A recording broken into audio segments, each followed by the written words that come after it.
जय श्री हरि, जय श्री हरि, हर हर महादेव। ओम नमः शिवाय, ओम नमो भगवते वासुदेवाय नमः। जय जय श्री कृष्णा। राधे राधे, राधे राधे। दोस्तों, यदि आप गुरुवार की व्रत करते हैं और कथा सुनते हैं, इसको करने से बृहस्पति देवता बहुत प्रसन्न होते हैं। यह व्रत अत्यंत फलदायी है। अग्नि पुराण के अनुसार अनुराधा नक्षत्र युक्त गुरुवार से आरंभ करके यदि 7 गुरुवार व्रत करते हैं तो बृहस्पति देवता बहुत प्रसन्न होते हैं। बृहस्पति ग्रह की हर पीड़ा से मुक्ति मिलती है।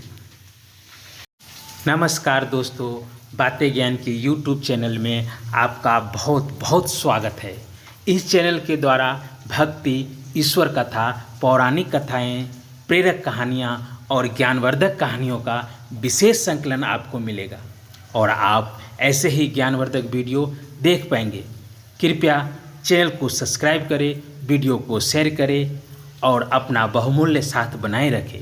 धन्यवाद दोस्तों। कथा सुनने के लिए आपको बहुत बहुत धन्यवाद है। तो बढ़िए कहानी की ओर। जय श्री कृष्णा, राधे राधे। दोस्तों, आज साध्वी दीदी ने बहुत सुंदर कथा बताई है, तो चलिए सब कोई मिलके श्रवण करते हैं साध्वी दीदी की कथा। आज की कथा। एक बार प्रेम से बोलिए राधे राधे, जय श्री कृष्ण। प्राचीन समय की बात है। एक नगर में एक बड़ा व्यापारी रहता था। वह जहाजों में माल लदवाकर दूसरे देशों में भेजा करता था। वह जिस प्रकार अधिक धन कमाता था उसी प्रकार जी खोलकर दान भी करता था, परंतु उसकी पत्नी अत्यंत कंजूस थी। वो किसी को एक दमड़ी भी नहीं देने देती थी। एक बार सेठ जब दूसरे देश व्यापार करने गया तो पीछे से बृहस्पतिदेव ने साधु वेश में उसकी पत्नी से भिक्षा मांगी। व्यापारी की पत्नी बृहस्पतिदेव से बोली, हे साधु महाराज, मैं इस दान और पुण्य से तंग आ गई हूँ। आप कोई ऐसा उपाय बताएं जिससे मेरा सारा धन नष्ट हो जाए और मैं आराम से रह सकूं। मैं ये धन लुटता हुआ नहीं देख सकती। बृहस्पतिदेव ने कहा, हे देवी, तुम बड़ी विचित्र हो। संतान और धन से कोई दुखी होता है। अगर अधिक धन है तो इसे शुभ कार्यों में लगाओ, कुंवारी कन्याओं का विवाह कराओ, विद्यालय और बाग बगीचों का निर्माण कराओ। ऐसे पुण्य कार्य करने से तुम्हारा लोक परलोक सार्थक हो सकता है। परंतु साधु की इन बातों से व्यापारी की पत्नी को खुशी नहीं हुई। उसने कहा, मुझे ऐसे धन की आवश्यकता नहीं है जिसे मैं दान दूं। तब बृहस्पतिदेव बोले, यदि तुम्हारी ऐसी इच्छा है तो तुम एक उपाय करना।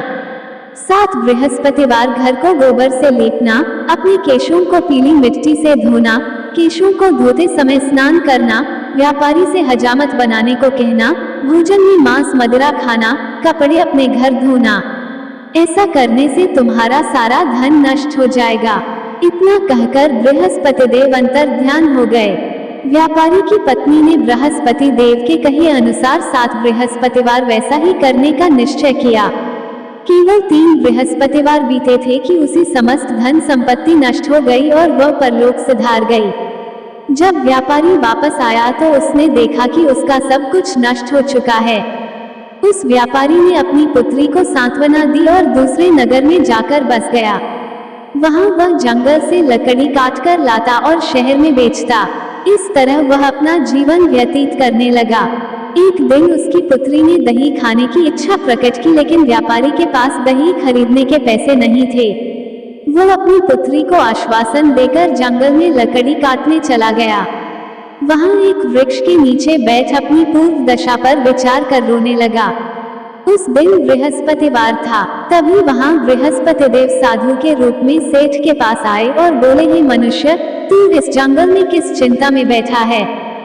तब व्यापारी बोला, हे महाराज, आप सब कुछ जानते हैं। इतना कहकर व्यापारी अपनी कहानी सुनाकर रो पड़ा। बृहस्पति देव बोले, देखो बेटा, तुम्हारी पत्नी ने बृहस्पति देव का अपमान किया था, इसी कारण तुम्हारा ये हाल हुआ है, लेकिन अब तुम किसी प्रकार की चिंता मत करो। तुम गुरुवार के दिन बृहस्पति देव का पाठ करो। 2 पैसे के चने और गुड़ को लेकर जल के लोटे में शक्कर डालकर वह अमृत और प्रसाद अपने परिवार के सदस्यों और कथा सुनने वालों में बांट दो। स्वयं भी प्रसाद और चरणामृत लो, भगवान तुम्हारा अवश्य कल्याण करेंगे। साधु की बात सुनकर व्यापारी बोला, महाराज, मुझे तो इतना भी नहीं बचता कि मैं अपनी पुत्री को दही लाकर दे सकूं। इस पर साधु जी बोले, तुम लकड़ियां शहर में बेचने जाना, तुम्हें लकड़ियों के दाम पहले से चौगुने मिलेंगे, जिससे तुम्हारे सारे कार्य सिद्ध हो जाएंगे। उसने लकड़ियां काटी और शहर में बेचने के लिए चल पड़ा। उसकी लकड़ियां अच्छे दाम में बिक गई, जिससे उसने अपनी पुत्री के लिए दही लिया और गुरुवार की कथा हेतु चना गुड़ लेकर कथा की और प्रसाद बांटकर स्वयं भी खाया। उसी दिन से उसकी सभी कठिनाइयां दूर होने लगी, परंतु अगले बृहस्पतिवार को वो कथा करना भूल गया। अगले दिन वहां के राजा ने एक बड़े यज्ञ का आयोजन कर पूरे नगर के लोगों के लिए भोज का आयोजन किया। राजा की आज्ञा अनुसार पूरा नगर राजा के महल में भोज करने गया, लेकिन व्यापारी व उसकी पुत्री तनिक विलंब से पहुंचे, अतः उन दोनों को राजा ने महल में ले जाकर भोजन कराया। जब वे दोनों लौटकर आए तब रानी ने देखा कि उसका खूंटी पर टंगा हार गायब है। रानी को व्यापारी और उसकी पुत्री पर संदेह हुआ कि उसका हार उन दोनों ने ही चुराया है। राजा की आज्ञा से उन दोनों को कारावास की कोठरी में कैद कर दिया गया। कैद में पड़कर दोनों अत्यंत दुखी हुए। वहां उन्होंने बृहस्पति देवता का स्मरण किया। बृहस्पति देव ने प्रकट होकर व्यापारी को उसकी भूल का आभास कराया और उन्हें सलाह दी कि गुरुवार के दिन कैदखाने के दरवाजे पर तुम्हें 2 पैसे मिलेंगे, उनसे तुम चने और मुनक्का मंगवाकर विधि पूर्वक बृहस्पति देवता का पूजन करना, तुम्हारे सब दुख दूर हो जाएंगे। बृहस्पतिवार को कैदखाने के द्वार पर उन्हें 2 पैसे मिले। बाहर सड़क पर एक स्त्री जा रही थी। व्यापारी ने उसे बुलाकर गुड़ और चने लाने को कहा। इस पर वह स्त्री बोली, मैं अपनी बहू के लिए गहने लेने जा रही हूँ, मेरे पास समय नहीं है। इतना कहकर वह चली गई। थोड़ी देर बाद वहाँ से एक और स्त्री निकली। व्यापारी ने उसे बुलाकर कहा कि ये बहन, मुझे बृहस्पतिवार की कथा करनी है, तुम मुझे 2 पैसे का गुड़ चना ला दो। बृहस्पति देव का नाम सुनकर वह स्त्री बोली, भाई, मैं तुम्हें अभी गुड़ चना लाकर देती हूँ। मेरा इकलौता पुत्र मर गया है, मैं उसके लिए कफन लेने जा रही थी, लेकिन मैं पहले तुम्हारा काम करूंगी, उसके बाद अपने पुत्र के लिए कफन लाऊंगी।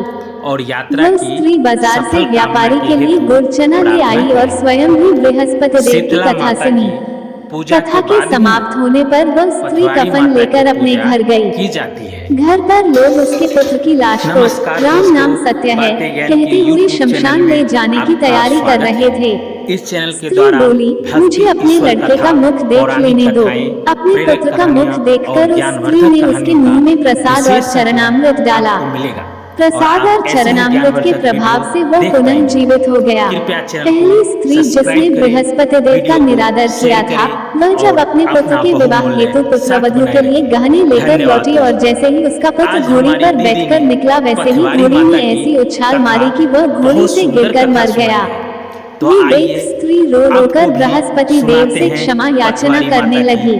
कथा उस स्त्री की याचना से समय की बात है, साधु गांव में वहाँ बुढ़िया कहने लगे, उसके 4 बेटे थे, तुम्हें अधिक विलाप करने की आवश्यकता नहीं थी। ये कार्तिक का महीना आने पर बुढ़िया ने अपने चारों बाहुओं को बुलाया और कहा कि मैं तो कार्तिक का नहाने जा रही कर कथा सुनो, तुम चारों तुम्हारी मनोकामना पूर्ण होगी। 1 महीने में वापस जाकर उस स्त्री व्यापारी से माफी मांगी और कथा बुढ़िया की लाडली कथा के उपरांत वह प्रसाद और चरणाम कहा लेकर अपने घर जब वापस आऊंगी तो घर आकर किसने चरणाम ज्यादा नहीं जोड़ा है के मुख में डाला। बुढ़िया चरणामृत के प्रभाव से उसका ने सोचा कि यही समय है बुढ़िया को बताने का कि छोटे देव राजा ही आता है। आए और बोले, ये राजना नहीं जानती थी जिस व्यापारी को पता था कि कुछ जैसे बनाते कर रखा है वो बिल्कुल जेठानी ने भी जान तुम्हारी रानी कुछ नहीं बताया ताकि बुढ़िया वापस आने पर उसे डांट फटकार कर सके। रानी ने हार खूंटी पर लटका हुआ देखा बनाने में जुट गई, लेकिन व्यापारी पटवारी और उसको कुछ नहीं आता था कर दिया सारे ने आधा राज्य देकर की पटवारी का बेड़ा बेचकर कुर्बान करवा कर दहेज ले हीरे जवाहरात दिए। पूरा